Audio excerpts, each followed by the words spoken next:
During the day, my neighborhood seemed perfectly ordinary, the kind of place where manicured lawns and friendly waves masked the suffocating control lurking beneath, where rules were printed neatly on laminated sheets and no one ever questioned them. Yet at exactly 12:01 a.m., everything changed, because that was the moment my phone buzzed violently against the wooden nightstand, and when I picked it up, the screen glowed with a message I could not comprehend. Violation detected. 12:01 a.m. Immediate compliance required, and for a few seconds I froze, staring at the words, trying to convince myself that it must be a mistake, a system glitch, anything but the reality that was creeping up like a shadow across my chest. I scrolled frantically through the digital portal, expecting the rule to vanish as it had in other notifications, but there it was, glaring at me in formal, legalistic language that no one could argue with, describing, after hours visibility standards, in terms so vague that every possible action I could take inside my home might be a violation,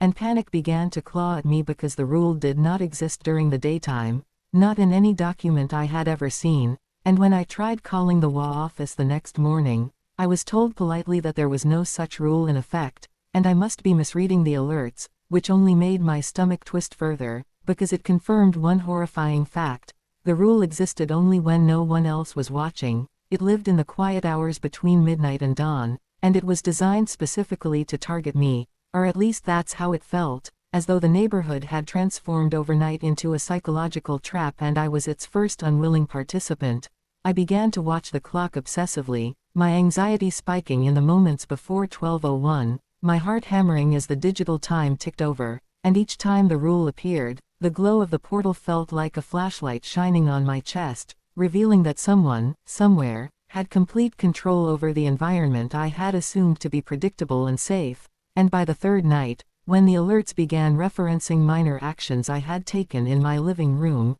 adjusting a lamp, leaving a window cracked, walking across the floor, they had moved from abstract warnings into intimate observation, and I realized that resistance was not only futile, it was invisible, unnoticed except to the eyes monitoring me, and the quiet dread that had started as confusion slowly matured into full-blown terror, a gnawing sense that every moment after midnight was a test, a challenge, and a threat, all wrapped in the sterile language of law enforcement, leaving me awake and alert while the rest of the neighborhood slept obliviously under the glow of streetlights that now seemed complicit in my isolation. Once I fully realized that the rule only existed after midnight, the fear transformed into something sharper, more calculated, a quiet tension that settled into every movement I made, because the pattern became undeniable, precise, and almost surgical in its execution. Each night, at exactly 12:01 a.m., the portal refreshed, and the rule appeared, citing infractions for actions so mundane and private that it felt as though the walls themselves were watching me, and I began keeping a meticulous record, screenshots of the rule, timestamps of alerts, even notes on my own movements, comparing them with the violations to see if any correlation emerged, and every observation confirmed a terrifying reality. The rule was tailored to me, or at least to my unit, because no one else in the neighborhood reported anything similar, and when I tried casually discussing the matter with a neighbor, the conversations ended awkwardly, polite smiles masking an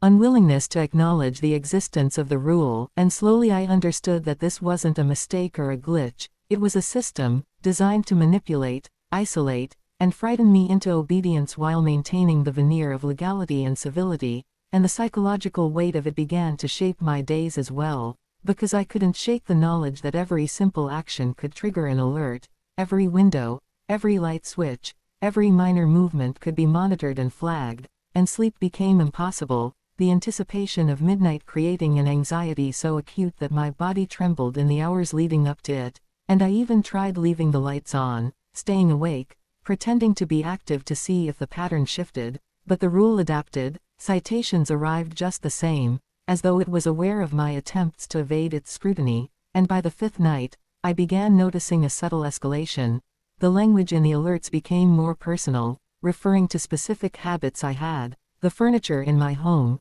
the timing of my actions, and it dawned on me that the purpose was no longer simple enforcement, it was observation, manipulation, a silent exercise of control that preyed on isolation. And in that moment I realized the truth of the nightmare. The wall wasn't just enforcing rules, it was orchestrating a psychological trap that operated in the hours when everyone else was asleep, and I was the unwitting subject, trapped in a community that outwardly seemed normal, polite, and friendly, yet in the quiet darkness revealed itself as a machine of intimidation, rules appearing only when no one else could intervene, and vanishing by sunrise, leaving behind only the lingering terror and the inescapable knowledge that for me, every night was a test, every minute a measure of control I could not resist, and as I stared at the glowing portal one more time, I understood that the neighborhood I had trusted would never feel safe again. The violations began arriving with a precision that made my blood run cold, each one perfectly timed at 12:01 a.m., yet somehow devoid of any real evidence. There were no timestamps, no photos, no witnesses, just pristine, formal notices that stated I had broken rules that existed only when the neighborhood slept, and disappeared again at sunrise, leaving behind only the chilling reminder that someone, somewhere, was watching and controlling what I could or could not do. I attempted to confront the HOA during regular business hours, expecting at least some acknowledgement, some explanation, but when I walked into the office, my name didn't appear on any list of residents in good standing, and the receptionist smiled with polite indifference, suggesting I might have misread the notices, a statement that filled me with terror because it implied either a glitch too perfect to be accidental, or a deliberate manipulation of the system specifically targeting me, and in the following nights, the subtlety of the psychological torment escalated. The alerts began referencing not just my unit, but my behavior, my minor routines, the way I left the curtains open or the lights dimmed, the exact hours I was active in my own home, and it felt as though the walls themselves had become sensors, reporting my actions to someone who delighted in the meticulous enforcement of a rule that should not have existed. I began documenting obsessively, taking screenshots, noting every fine, every word in the alerts, attempting to establish a pattern, but the more I watched, the clearer it became that this was not merely about compliance, it was about control, a power that operated in silence, in the hours no one else would witness, and it left me in a constant state of heightened anxiety, afraid to move too quickly, too slowly. Afraid to breathe without imagining the unseen eyes marking me down. Even my neighbors, once casually friendly, grew distant, their smiles forced, conversations cut short, as if acknowledging the rule would make it real for them too, and I realized with a sickening clarity that the rule was not a community regulation, it was a personal test, a psychological weapon aimed at me, and the system that created it was as invisible and untouchable as it was omnipotent, a machine designed to ensure that no matter what I did, the authority behind it could manipulate, observe, and punish with perfect impunity, and each night, as 12:01 arrived and the portal refreshed, I felt the weight of its gaze, understanding that the true violation was not of the law, but of my peace of mind, and in that realization, the terror reached its deepest, coldest point. I was alone, watched, and powerless to escape a rule that existed only in the darkness, waiting to strike while the rest of the world remained oblivious. Accepting that resistance was futile, I shifted strategies from confrontation to observation, studying the rules and alerts with an obsessive diligence that consumed my nights, noting how fines increased or softened depending on my compliance or hesitation, tracking how the language subtly adapted to my responses, as though the system itself were alive, learning, and testing my obedience rather than simply enforcing a law. At exactly 12:01 a.m., the portal would refresh, revealing the hidden after-hours rules once again, and one night, I discovered a feature I had never noticed before, a version history tab, accessible only during these hours, listing dozens of edits made by a single administrator account, every line, every clause carefully crafted, added, or removed in real time, specifically tied to my unit and my behavior, confirming what I had long suspected. The system was designed to manipulate me psychologically, a quiet but inescapable exercise of power. I began documenting everything, screenshots, recordings, timestamps, backing up evidence in multiple locations to prevent erasure, and the weight of the surveillance became almost tangible, as though the walls of my own home had transformed into instruments of judgment and control, a machine operating invisibly in the night.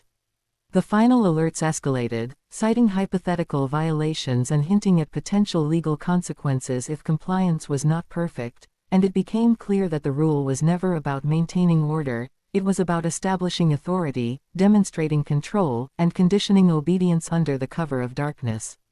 Days later, unable to endure the constant psychological torment, I packed my belongings quietly and moved out, leaving the neighborhood behind with no one aware of the manipulation that had occurred, no witnesses to validate the nightmare I had endured, and yet even now, as the clock approaches midnight in my new home, my heart tightens at the thought, because once you experience rules that exist only after dark, rules designed to observe, punish, and manipulate, the feeling of safety in daylight is forever tainted, and the knowledge that someone else can create control in invisible ways lingers like a shadow over every quiet hour, a reminder that authority can exist in forms unseen, and that the neighborhood I once trusted was never truly safe, not while the midnight rule ruled over me.